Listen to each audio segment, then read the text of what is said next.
Arrest number 5, Val Gonzalez. Please come in, Val. Valdo. Mayor Sister L, nagsumite ang Commission on Audit o COA sa Independent Commission for Infrastructure o ICI ng 4 na karagdagan pang fraud audit reports na naglalantad ng mahigit 309 milyong pisong halaga ng irregularidad sa flood control project sa lalawigan ng Bulacan. Ayon sa COA, ang mga proyektong sakop ng audit ay nasa ilalim ng DPWH Bulacan First District Engineering Office at iginawad sa 3 kontratista. Kabilang sa mga kinukwestyong proyekto ay ang flood control structure sa Barangay San Juan Balagtas na nagkakahalaga ng 46.3 milyon pesos. Sa inspeksyon ng COA, ang strukturang itinayo ay mismatch o hindi sa tamang lugar at nagtataglay ng mahihinang klase ng materyales. Sa flood control structure naman sa may Capiz Taliptip River na nasa Barangay Perez sa Bulacan, natukoy ang 92.5 milyong pisong proyekto na diniklarang tapos na, ngunit wala ring anumang bakas ng konstruksyon. Sa Barangay Piel, Bulacan, natuklasan din ng COA na may umiiral ng flood control structure bago pa man formal na ipatupad ang kontratang nagkakahalaga ng 96.4 milyon pesos, habang sa Barangay Carillo sa bayan ng Hagonoy, hindi rin matagpuan ang 74.1 milyong pisong proyekto na sinertipikahan ng tapos noon pang 2024. Kabilang sa mga sangkot na opisyal ng DPWH Bulacan First District Engineering Office ay itong si dating District Engineer Henry Alcantara, Assistant District Engineer Brycer Erickson Hernandez, at iba pang mga opisyal. Kabilang naman sa mga dawit na kontratista ay itong sina Sally Santos ng Sims Construction Trading, Luisito Sally Santos na naman? Sila pa rin, Mayor. Sila pa rin. Itong paborito mo, Sister L, ang LRTK Builders, itong si Luisito Artiquia. Hindi ko paborito yan. ang paborito ni Sister L, Val, ay si Alex Abilido. Ayan. Yung number 1 sa listahan ng presidente, Legacy Construction Corporation. Yung may magandang chiching. Yun daw, walang Rolls Royce, pero may magandang misis. Pero may private jet. Ayan.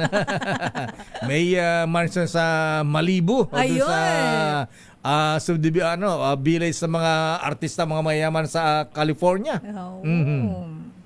Pero ang pinakamatindi, Mayor, sa mga paborito ay itong si Assistant District Engineer Brycer Erickson Hernandez, dahil ang daming mga naglaglagan noong pumunta siya rito sa Office of the Ombudsman nung nakaraang linggo. Ang sabi ng mga kababaihang mga reporter na nagko-cover ng Ombudsman, ang gwapo pala. Gwapo ba si Bryce Hernandez? Marami ba napatid ang garter? Baka mahilig sila sa chinito, Val. Kasi di ba chinito to si Bryce?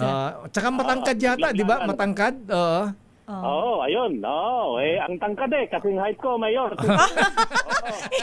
Tigilan mo, Val. Kaya pala basketball player, parang si engineer Henry Alcantara. Naglalaro na basketball. Sakay pa ng Lamborghini yan. Lalakas ang apil yan, Val. Katulad nga ng isang kilala ko na reporter, Sister L. Maisakay lang ako doon kay sa sports car ni Ray Langit. Masaya na ako. Ray Langit yun Ray Langit. May sports car si Boss Ray Langit na two-door Sister Pontiac. Pontiac. Ganyan. Tapos, yun lang ang gusto nila, maisakay doon. Hi, Boss Ray. Good morning. Ayan. Hi, Sir Ray. Okay, proceed. Val. Biro-biroan nga, Mayor, nung ipinatawag ng Ombudsman. Ipinatawag ng Ombudsman nung nakalipas na araw ng Huwebes itong si Bryce Hernandez. Sabi ng mga kabataang reporter, wala naman, di naman nila naririnig yung mga kabataang reporter. Sabi? Ang gwapo palang suspect na ito. Nakakaloka, Hindi pa sakay sa Lamborghini, hindi pa sakay sa Ferrari yan, what more kung pagbaba niya, formang po. Haggard pa siya sa lagay na yan ngayon, kasi nakakulong, Hindi pa nakarelo ng RM, Richard. Richard Mille. Hindi, RM. RM. Relo daw na magnanakaw. Ang mahal nun, di ba, laki yung RM? Ay, oo. Ilang milyon yun, laki. Oo, Oo. 25 million. Sobrang laki, mahal, laki. Pero kung hindi mahal. ko, parang laruan lang. Yes, Pero mukha siyang yung fancy. nabibili lang sa kanto, di ba? Oo. Ayan, taga sang istasyon, hindi naman taga DCRH yan, ha? Hindi. Hindi, Mayor. Dahil si Ate Giselle, nandun naman sa tanggapan ng ICI. ICI Bakit si Giselle agad? Naririnig ka nun, Val. Bakit? Hindi ko Bakit? nakasama ka pala, Sister El. Wala. Bakit kay Bryce lang, hindi sila nagwapuhan kay Henry Alcantara at saka kay JP Mendoza? May edad na yung mga yun eh. Mataba na raw kasi. Grabe si Val.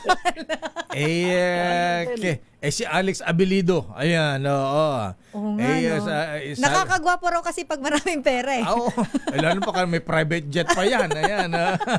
Re-regular ka ng Louis Vuitton. Ayan, oo. Kanya na. Bibigyan ka ng Porsche. Ay, kanya na yun. Porsche ang, ang kotse ng chiching ni Alex Abilido. Talaga lakay. Oo. Tsaka kung todo mga may... Pero paano pagising mo ganun bubungad sa'yo? Sorry. Ikaw talaga kung makalait ka, Sister Hindi ko naman sinabi, pagising ganun yung bubungad sa'yo, alam mong may hindi magandang ginagawa. Ang ganda-ganda lalaki naman ni Alex Abilido. Ayan, Beauty is in the eye of the beholder. Ayan, bear holder. Ayan. Okay, proceed, Val. Hindi na natapos si Val. Kabilan din na Mayor at Sister El doon sa mga dawit na kontratista na natukoy ng Commission on Audit bukod dito sa may-ari ng SIMS, si Kia at maging yung M3 Construct Corporation ay itong si Darcy Kimels Respicio ng Darcy and Anna Builders and Trading. Ayon sa COA, maring maharap sa mga kasong paglabag sa Anti-Graft and Corrupt Practices Act, Revised Penal Code at Government Procurement Law ang nabanggit na mga opisyal at mga kontratista. Binigyan din ng COA ng mga bagong natuklasang anomalya ay bahagi ng mas malawak na pagsusuri sa flood control projects ng DPWH sa probinsya ng Bulacan. Ang akbang na ito ay tugon sa direktiba ni COA Chairperson Gamaliel Cordova at sa panawagan ni Pangulong Ferdinand Bongbong Marcos Jr. para sa mas mahigpit na transparency at accountability sa paggamit ng pondo ng bayan. Wala rito sa tanggapan ng COA sa Quezon City. Ako si Val Gonzales, DJ Ray 2 na sa Pilipinas, una sa Pilipino.